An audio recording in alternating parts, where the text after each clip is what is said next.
Salve ragazzi, buona domenica a tutti, bentornati sul canale. Empoli-Inter sta per finire, manca poco più di un minuto alla fine del match, 3-0 per i nerazzurri, risultato che ci può stare anche se da neutrale, da non tifoso, l'Inter continua a non piacermi. Alla fine gol nati da espedienti, da errori avversari, però è un Inter nel segno di Lukaku. Oggi voglio vedere voi tutte le testate, grandissimo Lukaku sicuramente che è stato ammazzato fino ad oggi, perché per tutti i gol che si è mangiato davanti alla porta e per tutto ciò che non ha fatto quest'anno.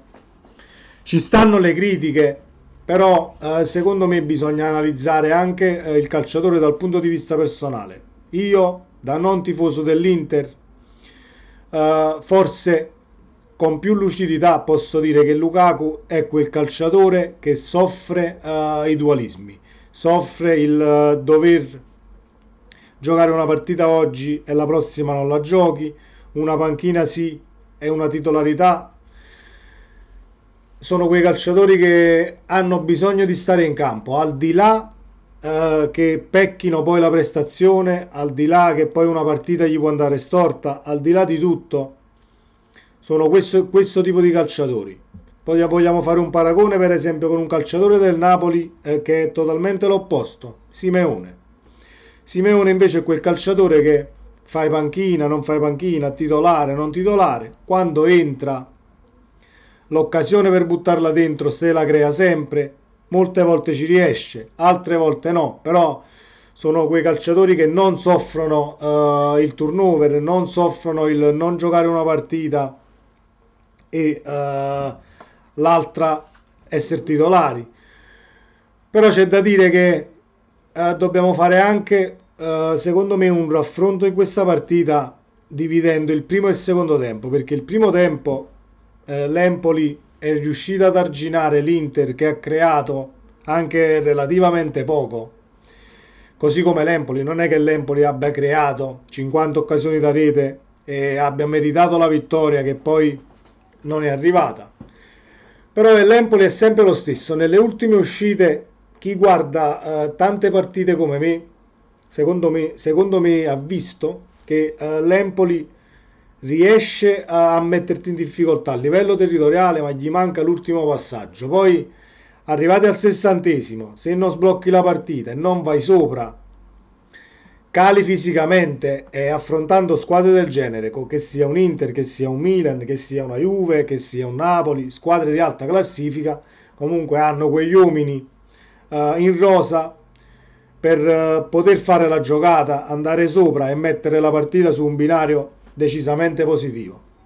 Ci ha pensato Lukaku, il primo gol l'ha voluto, l'ha pensato e l'ha messa lì, subito dentro l'area, palla all'angolino, partita in discesa, poi il resto ovviamente è un Empoli che si è spinto in avanti ancora di più per cercare il pareggio e ha beccato gli altri due gol. Il secondo gol è il più bello dei tre, senza se e senza ma. Lukaku fa tutto da solo, si porta la palla sul sinistro lasciando comunque sul posto il diretto avversario, entra dentro l'area e la mette sul palo lungo di sinistro con una bordata forte e precisa come ci ha sempre abituato. Questo è il Lukaku che conoscevamo e io spero per il campionato italiano, va bene che molto probabilmente tornerà al Chelsea per motivi di ingaggio, per motivi societari e quant'altro, sui quali non sono tenuto a discutere da non tifoso,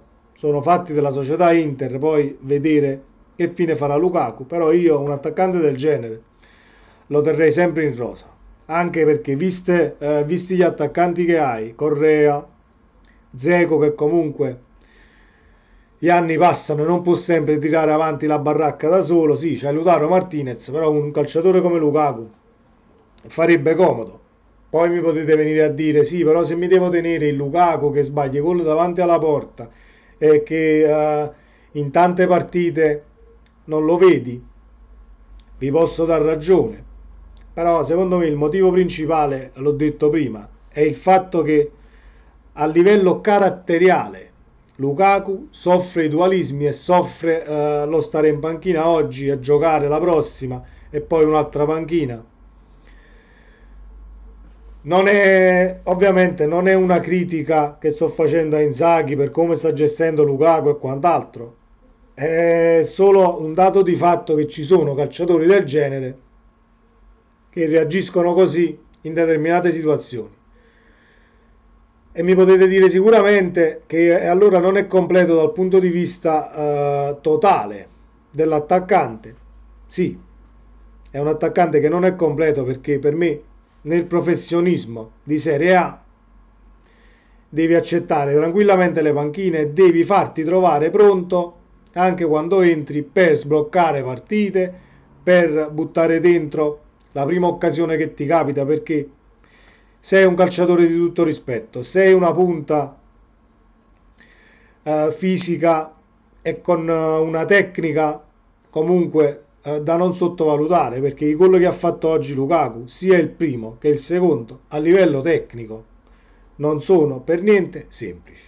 Poi arriva il 3-0 di Lautaro Martinez che più o meno è la fotocopia del secondo gol, solo che c'è una palla persa a centrocampo e viene smistata sulla sinistra a Lautaro Martinez appena entrato, che comunque dalla sinistra insacca nell'angolino lontano, finisce 3-0 la partita meritata dall'Inter perché nel secondo tempo ha giocato decisamente meglio dell'Empoli.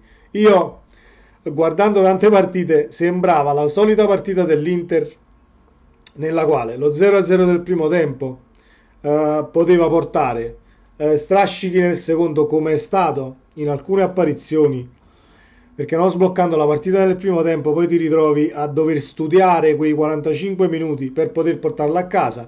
E faccio un appello ai tifosi dell'Inter, che non è nemmeno un appello, secondo me dovete prendere appunti per questa partita, perché questi 3 punti presi ad Empoli saranno fondamentali a fine campionato, perché la Champions si deciderà punto per punto.